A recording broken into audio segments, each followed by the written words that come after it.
Magluluto tayo ng low-carb pastillas. Sa isang cooking pan, maglagay ng all-purpose cream. Then add cream cheese. Lulutuin natin ito over low-medium heat. Now add green dahan pure allulose. Vanilla flavor. Maglalagay din tayo ng butter.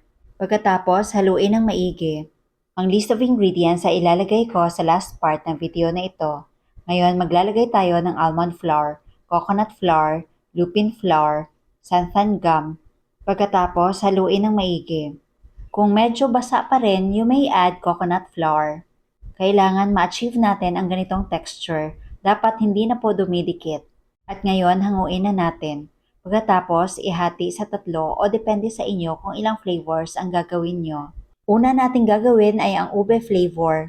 Sakaling medyo malabnaw ang ating pastillas dough, pwede naman po magdagdag ng coconut flour. At ayan, okay naman po yung consistency and texture.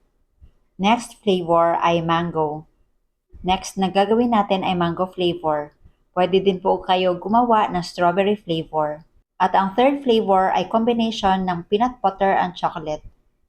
Magbuo lang po tayo ng mga ball-like shape, kagaya ng mga regular na pastillas. Pagkatapos, igulong lang po natin sa monk fruit allulose. Para mas kapareho talaga ang itsura sa white sugar, mas mainam gamitin ang pure erythritol. Ito ay nabibili sa Jedder's Green Dahan. If you love this recipe, please like and share and follow me for more local recipes and health tips.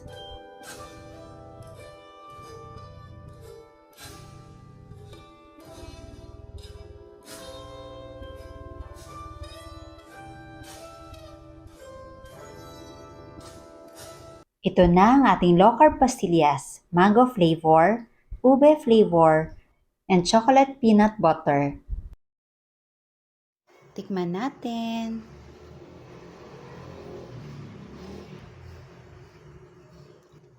Super sarap. Parang totoo talagang pastillas.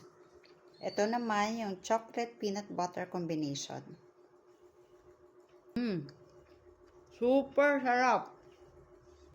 And last, yung ube flavor. Ang sarap. Wala akong favorite. Kasi lahat favorite ko. Sobrang sarap talaga. Promise. You must try this.